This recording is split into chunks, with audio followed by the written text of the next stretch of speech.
వెనుకబడి కులాలు మరీ ప్రత్యేకించి గౌడ కులంలో జన్మించి చదువుకుని చిన్న వయసులో అగ్రవర్ణాల ఆధిపత్యంలోనే ఇన్నేళ్లు నడుస్తున్నటువంటి కృష్ణా జిల్లా పరిషత్ పీఠం మీద జగన్మోహన్ రెడ్డి గారిచే కూర్చోబెట్టబడినటువంటి ఒక బీసీ మహిళ మహానటి. ఇది ఎవరు మాట్లాడుతున్నారయ్యా అంటే మర్డర్ కేసులో ఇరుక్కుని దొరికిపోయి జైలుకి వెళ్ళి బీసీని మర్డర్ కేసులో పెడతారా, బీసీని జైల్లో వేస్తారా అనే లబాలబా బోరున దొంగ ఏడుపులు ఏడ్చినటువంటి ప్రస్తుత మంత్రి, అప్పటి మాజీ మంత్రి ఇది మాట్లాడటం. ఎందుకు మాట్లాడతాడు ఆయన?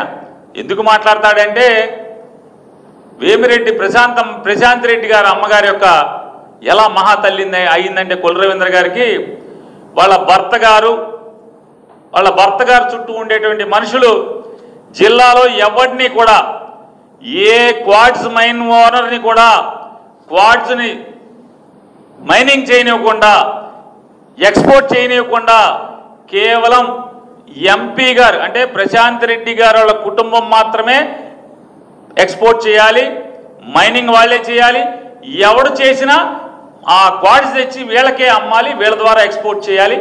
దానికి ఎవడయ్యా అంటే నెల వారం అమ్మగారి దగ్గర నుంచి మహాతల్లి గారి దగ్గర నుంచి ఈ రాష్ట్ర మైనింగ్ శాఖ మంత్రికి వారం ముడుపులు వస్తున్నాయి, వారం మూటలు పంపిస్తున్నారు. కాబట్టి మరి వారం మూటలు వచ్చి పడుతున్నాయి కాబట్టి ఆవిడ మహాతల్లి. ఎందుకని మూటలు ఇస్తున్నారు కదా, ఆ మూటలను లోపలేసుకుంటాక మా ఆవిడకి ఆయాసం వస్తుందని చెప్తున్నారు అటెండర్లు. మరి బాబు మేము మొయిలేపోతున్నామండి, అయ్యేమో డబ్బుల మూటలు కాబట్టి మాకు కూడా కాకుండా వాళ్ళే మోసుకుంటున్నారు, భార్యాభర్తలు మోసుకుంటాక మళ్ళీ మోసి ఆయాసపడుతున్నాడు అని చెప్పి వాళ్ళ ఇంట్లో పనిచేసే గవర్నమెంట్లో పనిచేసేటువంటి ఆయనకు ఉన్నటువంటి వాళ్ళు మనుషులు చెప్తున్నారు బయట బందరంతా. మరి ఏం చేస్తాడు? ఆవిడ మరి మూటలు ఇస్తుంది కాబట్టి ఆవిడ మహాతల్లి, ఈవిడ బీసీ, నిజంగా బీసీ కులం కాబట్టి మరి ఆ మహాతల్లిని ఈవిడికి పోలుస్తూ ఈవిడే మహానటి. అలా కొల్లు రవీంద్ర కంటే కూడా అది మహానటుడు అనాలా, చెత్తనటుడు అనాలా, దొరికిపోయినట్టుడు అనాలా, ఏమనాలో తెలీదు. ఏనాడే అంతకన్నా పగటి వేషగాడు కొల్లు రవీంద్ర కంటే కూడా రాజకీయ పగటి వేషగాడు ఆంధ్ర రాష్ట్రంలో ఎవడూ లేడు.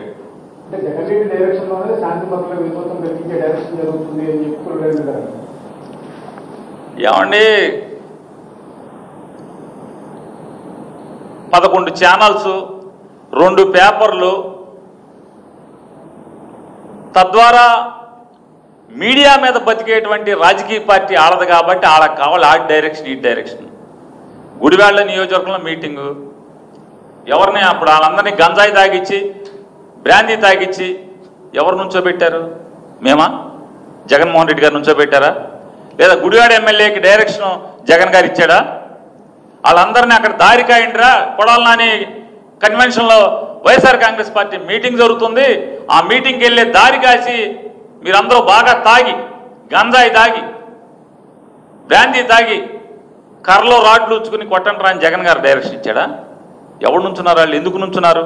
పోలీసు ఎందుకని ఒక 150 మంది పోలీసులు అక్కడ లోకల్ డిఎస్పీ గారితో సహా సిఐలు ఈఏలు మొత్తం అందరూ ఎందుకని వాళ్ళని కాపలా కాస్తున్నారు? ఎంకొట్టుడు కొట్టాలి కదా. ఏం చేస్తారన్న? శాంతి భద్రతకు విఘాతం కలిగిస్తే ఏం చేయాలి పోలీసులు? వాళ్ళ పాత్ర పోషించరా?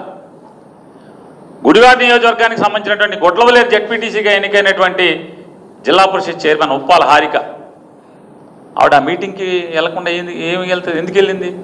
ఆవిడ ఆ నియోజకవర్గం ఆవిడ వెళ్ళకి ఎవరు వెళ్తారు? నేను కొల్లు రవీంద్ర వెళ్తామేంటి? ఈ సందీప్ ప్రేలాపంలో రేపో మాపో మంత్రి పదవి పీకేస్తానని మొహమ్మద్ చెప్పాడు.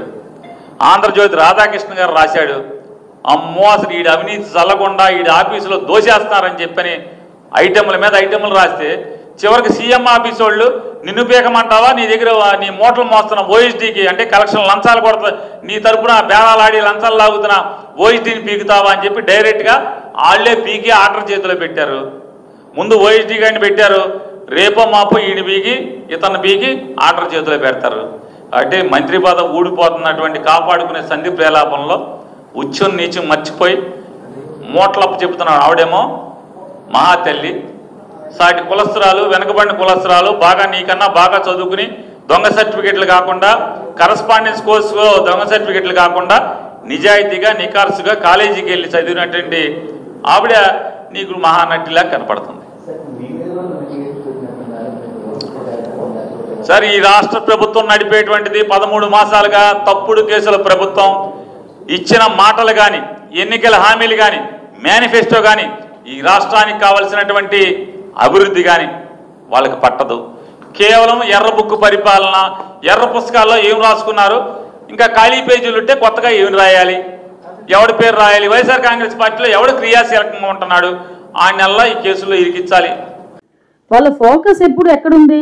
తెలుగుదేశం పార్టీ లీడర్ ఎటువైపు వెళ్తున్నాడు, జనసేన పార్టీ లీడర్ ఎటువైపు వెళ్తున్నాడు అన్న దాని మీద ఫోకస్ పెట్టారా తప్పించి, ఎవరి మీద అక్రమ కేసులు పెట్టాలన్న దాని మీద ఫోకస్ పెట్టారా తప్పించి, అరే పిల్లల జీవితాలు నాశనం అయిపోతున్నాయి, గాంజా ఇలా వెళ్ళిపోతుంది, చుట్టుపక్కల రాష్ట్రాల వాళ్ళు కూడా మన వైపు వేలు పెట్టి చూపిస్తున్నారు గాంజా డ్రగ్స్ అన్నది కూడా వాళ్ళ ఆలోచన లేకుండా చేసిన తత్వం. మీరు ఇందాక అన్నారు పోలీస్ అని. పోలీస్ ఏం చేస్తారండి? నేను ఈరోజు పోలీసుని వెనకేసుకొస్తున్నానని కాదు, పోలీసు వాళ్ళ డ్యూటీ వాళ్ళకి చేయాలంటే వాళ్ళకి ఇవ్వాల్సిన ఫెసిలిటీ వాళ్ళకి ఇవ్వాలి. ఫెసిలిటీ ఇన్ ద సెన్స్ వాళ్ళకి కుర్చీలు ఏసీలు ఇవ్వమని చెప్పట్లా నేను. మినిమం టూల్స్, ఒక సీసీ కెమెరాలు, ఒక చెక్ పోస్టులు పెట్టే దగ్గర అలాంటివి కూడా నేను చెప్తున్నాను కదా. ఇందాక మీకు వైజాగ్లో నేను ఫస్ట్ మీటింగ్ పెట్టిన రోజు ఏజెన్సీ నుంచి 26 దారులు చూపించారు, నాకు మ్యాప్ చూపించారు టైంలో సిపి. మొత్తం 26 రూట్లు చూపించారు. 26 రూట్లు ఉన్నాయి కదా గాంజా మనకి ఏజెన్సీ నుంచి ప్లెయిన్ ఏరియాకి రావడానికి, అనకాపల్లి, నర్సీపట్నం, విశాఖపట్నం ఈ ఏరియా నుంచి రావడానికి ఎన్ని చెక్ పోస్టులు ఉన్నాయని ఆ రోజు అవగాహన నాకు లేకుండానే నేను అడిగితే జస్ట్ 4 చెక్ పోస్టులు, రెగ్యులర్ చెక్ పోస్టులు, అవి ఫారెస్ట్ చెక్ పోస్టులు. మేము ఈరోజు ఎంత నిండెప్తకి వెళ్ళామంటే పోలీస్ ఒకరిని ఇన్వాల్వ్ చేయడం కాదు. ఫర్ ఎగ్జాంపుల్ ఒక విలేజ్ అయితే చెప్పారు, ప్రాతపాడు అని విలేజ్ ఉంది. ఆ విలేజ్ వీళ్ళందరూ చెకింగ్కి వెళ్ళి అక్కడ లోకల్లోని పండిస్తున్నారు. అది విఆర్ఓ కానీ సచివాలయం స్టాఫ్ కానీ ఎందుకు ఫారెస్ట్ డిపార్ట్మెంట్ వాళ్ళు ఐడెంటిఫై చేయలేకపోయారు అని ఆ రోజు కలెక్టర్కి కంప్లైంట్ ఇస్తే దట్ ఏఎస్ఆర్ కలెక్టర్ కొంచెం ఒక ఫార్వర్డ్ స్టెప్ వేసి అక్కడున్న సచివాలయం స్టాఫ్కి మెమో జారీ చేశారు, ఎక్స్ప్లెనేషన్ కాల్ఫర్ చేశారు. అది మా నిబద్ధత. అంటే మేము ఎంత ఇన్డెప్త్కి వెళ్తున్నాం. ఈ రోజు ఎక్కడైనా గాంజా పెంచారన్నా కూడా ఆ లోకల్ వాళ్ళని మేము, ఆ లోకల్ అఫీషియల్స్ని కూడా మేము ట్రిగర్ చేస్తున్నాం. ఎక్కడైనా స్కూల్స్లో దొరుకుతుందా, లేకపోతే ఎక్కడైనా అమ్ముతున్నాడా, ఆ విఆర్ఓకి తెలుస్తుంది, సచివాలయ స్టాఫ్కి తెలుస్తుంది, ఫారెస్ట్ డిపార్ట్మెంట్ వాళ్ళకి కొంతమేరకు ఇన్ఫర్మేషన్ ఉంటుంది. సో వాళ్ళని కూడా బాధ్యులను చేస్తున్నాం ఈరోజు. ఎందుకంటే ప్రతి ఒక్కరూ పోలీసింగ్ చేయాలి. కాకి చొక్కా వేసుకున్న వాళ్ళు ఒక్కరే పోలీసింగ్ చేయడం కాదు. ఈరోజు గాంజా మీద ప్రతి ఒక్కరు పోలీసింగ్ చేయాలి. అప్పుడే దీన్ని నిర్మూలించడానికి ఒక సరైన మార్గం కూడా మనందరికీ కూడా దొరుకుతుంది. ఇది మనందరి భవిష్యత్తు అండి. ఒక తరం నాశనం అయిపోతుంది. అందువల్ల మేము కూడా ఇంత టార్గెట్ చేయాల్సి వస్తుంది. మేడం, ఇంతవరకు గంజా ఎంతగా పండించినారా అంటే అటవీ ప్రాంతంలో అంటే ఫారెస్ట్ డిపార్ట్మెంట్ ఆఫీసర్స్ పాత్ర లేకుండా జరిగిందని మీరు భావిస్తున్నారా? ఖచ్చితంగా వాళ్ళ పాత్ర ఉంటుంది కదా. మీకు కాదండి, ఇప్పుడు మేము ఉన్నాము, ఒక ఫారెస్ట్ ఆఫీసర్కి మెమో ఇచ్చాం. సో దెన్ వాళ్ళు ఏం చేస్తారు, నెక్స్ట్ ఫారెస్ట్ ఆఫీసర్ ఏం చేస్తారు, అమ్మో రేపు పొద్దున్న నాకు మెమో వస్తుందేమో, సో నేను కొంచెం కాన్సన్ట్రేట్ చేయాలి, నేను కొంచెం చెక్ చేసుకోవాలి అన్న థింకింగ్ వస్తుంది. అసలు నీకు పనే లేకపోతే ఎందుకు చూస్తాడు ఎవడైనా? పైనుంచి మీకు ఇన్స్ట్రక్ట్ చేసే ఆఫీసర్ కూడా ఇన్స్ట్రక్ట్ చేసే సిస్టమ్ కూడా లేనప్పుడు వాళ్ళు చెక్ చేసుకుంటారు. సో నేనేమంటానంటే ప్రతిదానికి ఇప్పుడు 1వ తరగతి నుంచి 10వ తరగతి వరకు సంవత్సరం ఎగ్జామ్స్ పెడుతూనే మధ్యలో ఎందుకు ఎగ్జామ్స్ పెడతారు ఎవరైనా? సార్ ఆలోచించండి. నేను ఒక టీచర్నే కాబట్టి ఇది ఎగ్జాంపుల్ తీసుకున్నాను నేను. కానీ మనం కూడా ఇప్పుడు సిస్టమ్ అనేది పనిచేయాలి. సిస్టమ్ పనిచేసేటప్పుడు అన్ని సక్రమంగా పనిచేస్తాయి. సిస్టమ్ పని చేయలేనప్పుడు ఇలాంటివన్నీ జరుగుతాయి. ఆ టైప్ ఆఫ్ సిస్టమ్ పని చేయాలి. లాస్ట్ 5 years మళ్ళీ మేము వచ్చి గాడిలో పెడుతున్నాం. సో ఒకటండి, వాళ్ళు చేశారా వీళ్ళు చేశారా అన్నది కాదు. ఈరోజు మేము చేయాల్సిన బాధ్యత ఉంది, మేము చేసుకుంటున్నాం. ఈరోజు అందరూ కూడా వర్క్ చేస్తున్నారు. మేడం, మీకు లిస్ట్ నేను పెడతానండి, ఇంచుమించుగా పేర్లతో సైతం ఉంది. మేము ఒకసారి మీకు లిస్ట్ ఇస్తాను. మేడం, మీరు సెంట్రల్ జైలుకి వెళ్ళారు వైజాగ్లో. ఫస్ట్ మీరు అయిన హోమ్ టైంలో చాలా మంది అమాయకుల్ని లోపల ఉన్నారు, వాళ్ళతో ఎక్కువ నిండిపోయిందని చెప్పారు. సో దాంట్లో ఏమైనా చేంజ్ వచ్చిందా? చేంజ్ చాలా వచ్చిందండి. ఇప్పుడు విషయం ఏంటంటే కొంతమంది పిల్లలు ఈరోజు భయపడుతున్నారు. భయం ఎంతవరకు వచ్చిందంటే ఎన్డీపీఎస్ కేసులోకి వెళ్తే వాళ్ళకి తిరిగి బెయిల్ రాదు. నేను మొన్న వెళ్ళేటప్పుడు కూడా 2-3తో మాట్లాడాను. ఒక ఆమె చెప్తుంది వాళ్ళ అబ్బాయికి సంథింగ్ స్కూల్ ఫీజు కట్టేదానికి వాళ్ళకి డబ్బులు లేవు, ఒక 15,000 రూపాయలు కావాలి. సో వాడికి ఎలాగ సంపాదించాలి 15,000 రూపాయలు అనుకున్నాడు. ఇక్కడ నుంచి ఇక్కడ ట్రాన్స్పోర్ట్ చేస్తే నీకు ఒక 20,000 ఇస్తామన్నాడు. సో ట్రాన్స్పోర్ట్ చేయడానికి సిద్ధపడ్డాడు. బట్ ఇదే టైంలో ఈగల్ టీం వచ్చింది, పట్టుకుంది, వాళ్ళని తీసుకెళ్లి సెంట్రల్ జైల్లో వేశాం.